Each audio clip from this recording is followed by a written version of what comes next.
우리는 살면서 가족, 일, 사회적 책임을 우선시하며 바쁘게 달려왔습니다. 청춘이 지나고 어느새 중년이 된 지금, 나 자신에게 들여다볼 시간이 부족하다는 생각이 들기도 합니다. 나는 나를 얼마나 사랑하고 있나? 라는 질문이 문득 스쳐 지나갈 때면 나의 자존감은 어디에 있는지, 그동안 스스로를 소중히 여겨왔는지 돌아보게 됩니다. 삶이 무거운 과제가 되어버린 듯한 이 시기, 이제는 자기 자신을 위해 무언가를 해줄 때가 아닐까요? 나 자신을 사랑하고 존중하는 연습은 단순히 마음을 편안하게 해주는데 그치지 않습니다. 그 사랑이 나의 자존감을 높이고 남은 인생을 더욱 풍요롭게 만들어주는 든든한 토대가 됩니다. 이 책을 통해 스스로를 사랑하는 작은 연습을 시작하면서 앞으로 남은 시간들이 나를 위한 여정이 되기를 바랍니다. 들어가며 자기 사랑의 시작. 많은 중년 남성, 여성들이 살아가며 자주 잊고 사는 것이 있습니다. 바로 나 자신을 사랑하는 것입니다. 가족을 위해, 일터에서 성과를 내기 위해 주변 사람들을 챙기다 보면 어느새 나라는 사람은 뒷전이 되기 쉽습니다. 그러나 이제 우리 인생의 후반부를 위해서라도 조금은 나에게 집중해 볼 필요가 있습니다. 나를 사랑하는 연습은 자존감을 높이고 나 자신을 행복하게 만드는 가장 강력한 기술이 될 것입니다. 자존감이 높은 사람은 그렇지 않은 사람보다 매 순간 자신을 긍정하고 힘든 상황에서도 스스로를 지지하며 이겨낼 수 있습니다. 이제 자존감을 높이는 방법과 그것이 삶에 미치는 긍정적 변화를 이야기하고 현실에서 적용할 수 있는 사례들을 통해 우리도 연습을 시작해 보겠습니다.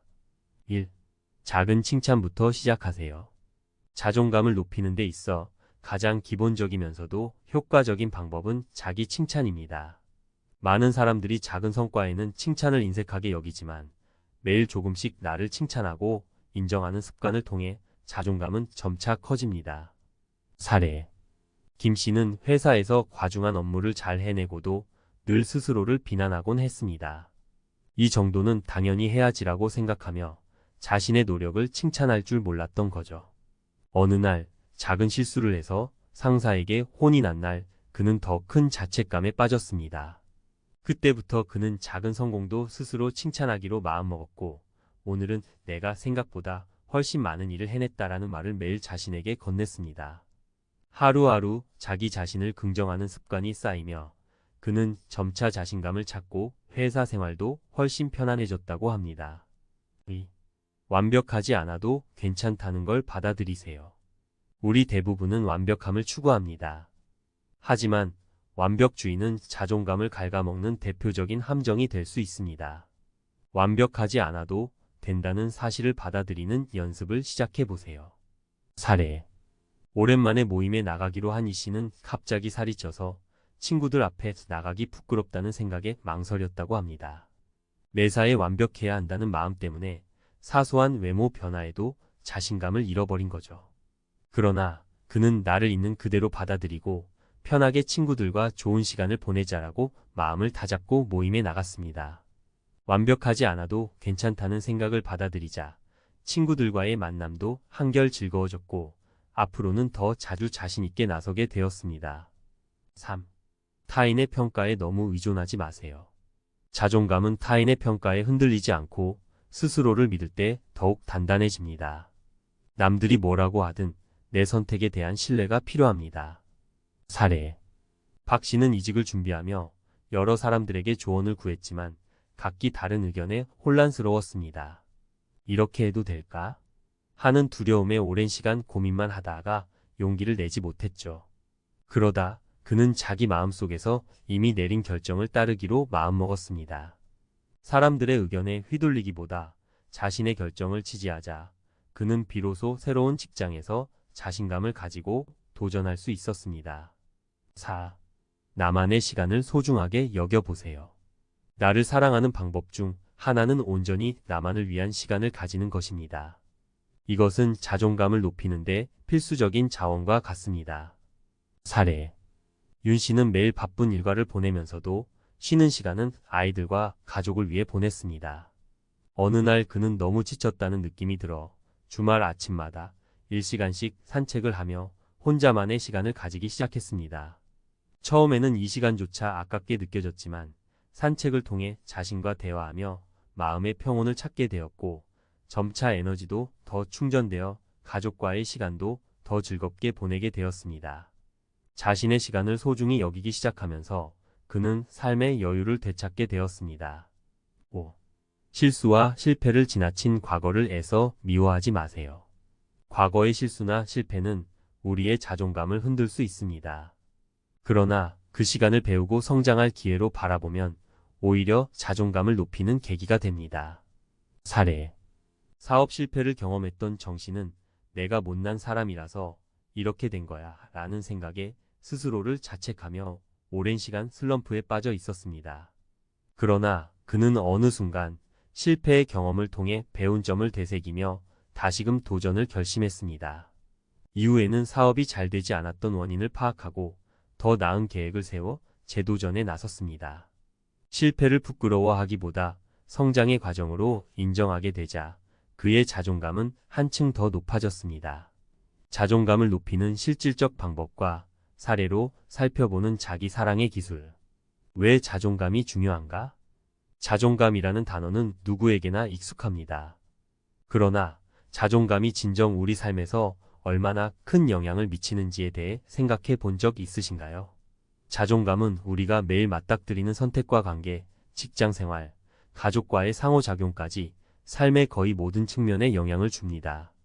나를 신뢰하고 나를 사랑하는 마음은 특히 중년을 지나 인생 후반부로 가는 길목에서 더없이 중요한 역할을 합니다. 오늘 이 칼럼에서는 자존감을 높이는 다양한 방법과 구체적인 사례를 통해 그 방법들을 쉽게 실천해 볼 수 있도록 설명드리고자 합니다. 이는 단순히 마음을 편안하게 하는 것 이상으로 우리 삶에 긍정적인 변화를 이끌어낼 힘이 될 것입니다. 1. 자기 인정과 작은 칭찬의 힘. 자기 자신을 인정하고 작은 성과에도 칭찬하는 것은 자존감 향상의 필수적인 첫 단계입니다. 우리는 보통 이 정도는 당연히 해야지라고 생각하며 작은 성공이나 성과를 쉽게 지나치기 쉽습니다. 그러나 자신을 칭찬하는 습관은 작은 성취감을 반복적으로 느끼게 해 주어 자존감을 높이는 데 효과적입니다. 사례. 한 중년 여성인 김 씨는 늘 가정과 직장에서의 역할을 다해야 한다는 압박감에 시달리며 스스로를 칭찬할 기회를 잃어왔습니다. 하지만 한 친구의 조언으로 매일 아침 거울 앞에서 오늘도 최선을 다하자. 넌 이미 멋진 사람이다 라고 말하는 작은 습관을 시작했죠. 의아한 마음으로 시작했던 이 작은 연습이 어느새 그녀의 하루에 활력을 더해주었고 그녀는 자신을 더욱 긍정적으로 바라보게 되었습니다. 이처럼 아주 작은 자기 칭찬이라도 날마다 반복되면 자신감의 기초가 되고 자존감을 지지해주는 힘이 됩니다. 2. 완벽주의에서 벗어나기. 완벽해야 한다는 마음은 오히려 자존감을 갉아먹는 경우가 많습니다. 완벽하지 않아도 된다는 사실을 받아들이고 결과보다는 과정에 집중하는 연습이 필요합니다. 사례. 중년 남성 이 씨는 직장에서 완벽한 성과를 내기 위해 항상 긴장 속에 일했습니다. 하지만 그러다 보니 오히려 중요한 업무에서 실수하기도 하고 스트레스로 인해 동료들과의 관계도 불편해졌습니다. 이를 깨달은 그는 일을 100% 완벽하게 하려는 대신 80%만 해도 충분하다는 생각을 가지기 시작했습니다. 물론 처음에는 미흡하게 느껴졌지만 점차 마음이 편해지고 업무 성과도 더 좋아졌습니다. 이 과정에서 그는 완벽하지 않아도 자신을 믿고 존중할 수 있다는 것을 깨닫게 되었습니다. 우리 삶에서 완벽을 추구하는 것이 언제나 필요하지는 않습니다. 때로는 부족함을 받아들이고 성장의 과정으로 삼는 것이 자존감을 지키는 길이 될 수 있습니다. 3. 타인의 평가보다 자기 신념에 집중하기. 많은 사람들이 자존감을 타인의 평가에 의존하곤 합니다. 물론 타인의 피드백이 중요한 역할을 할 때도 있지만 내 결정과 신념을 지지할 수 있는 용기를 가지는 것이 자존감에 훨씬 더 긍정적 영향을 줍니다. 사례. 박 씨는 이직을 준비하며 여러 사람들에게 조언을 구했지만 서로 다른 조언을 듣다 보니 혼란이 커졌습니다. 그러다 문득 자신이 내린 결정을 믿는 것이 필요하다는 생각을 하게 되었죠. 그는 더 이상 다른 사람들의 의견에 휘둘리기보다는 스스로의 결정을 지지하고 믿기로 했습니다. 이후 박 씨는 자신감 있게 새로운 길로 나아갔고 그 선택이 옳았다는 것을 스스로 확신하게 되었습니다. 이처럼 타인의 평가에 휘둘리기보다는 나만의 기준과 신념을 가지고 살아가는 것이 자존감을 높이는 중요한 방법입니다. 4. 나만의 시간을 확보하고 소중히 여기기. 하루 중 온전히 나만을 위한 시간을 가지는 것은 매우 중요한 자존감 연습 중 하나입니다. 현대인의 바쁜 일과 속에서 자신만의 시간을 갖는 것은 여간 쉽지 않지만 이 시간을 통해 우리는 자신을 돌보고 진정한 쉼을 얻을 수 있습니다. 사례. 윤 씨는 늘 가족과 직장 때문에 자신의 시간은 뒷전이었습니다. 하지만 점차 삶의 무게에 지쳐감을 느낀 그는 주말 아침에 1시간 정도 산책하는 시간을 가지기 시작했습니다. 아무 생각 없이 자연 속에서 자신을 위해 시간을 보내는 동안 그는 큰 위안을 느꼈고 나아가 마음의 여유를 찾으며 삶의 활기를 되찾았습니다. 혼자 있는 시간은 단순히 쉼을 주는 것뿐 아니라 우리 스스로를 더 잘 이해하고 보듬을 수 있는 기회가 됩니다. 이를 통해 자존감도 함께 성장하게 됩니다.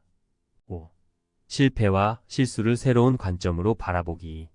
과거의 실수나 실패는 우리 자존감에 큰 상처를 남기기 마련입니다. 그러나 이 경험들을 부정적으로만 보지 말고 성장의 발판으로 삼아보는 것도 하나의 방법입니다. 사례. 정 씨는 한 차례 사업 실패 후 큰 자존감의 위기를 겪었습니다. 늘 실패의 원인을 자신에게 돌리며 자책하던 그는 어느 날 다시 재도전하기로 결심하면서 실패에서 얻은 배움을 되짚어 보기 시작했습니다. 그는 자신의 실수를 인정하되 그것이 자신을 더 성장시켰다는 점에 주목하며 재도전에 나섰고 결국 더 나은 성과를 이루어냈습니다. 실패는 우리가 더 나은 방향으로 나아가는 밑거름이 될 수 있습니다. 실수와 실패를 자책할 것이 아니라 배움의 기회로 삼을 때 자존감은 더욱 단단해집니다. 맺은 말. 나를 사랑하는 연습이 자존감으로 이어질 때. 이제껏 가족, 일, 사회적 기대에 묶여 있었던 시간이 많았다면 이제는 나 자신을 사랑하는 데 더 많은 시간을 할애해 보는 것이 어떨까요? 자존감을 높이는 것은 단순히 나 자신을 칭찬하는 작은 일에서부터 시작합니다. 완벽하지 않아도 괜찮고 타인의 평가에 흔들리지 않으며 나만의 시간을 소중히 여기는 연습은 자존감을 높이는 큰 밑거름이 됩니다. 실패를 지나온 나를 인정하며 앞으로의 삶에서 나 자신을 조금씩 더 사랑해 보세요. 삶의 굴곡 속에서도 나라는 존재의 가치를 다시 발견하는 이 여정에서 자존감은 우리에게 큰 힘이 될 것입니다.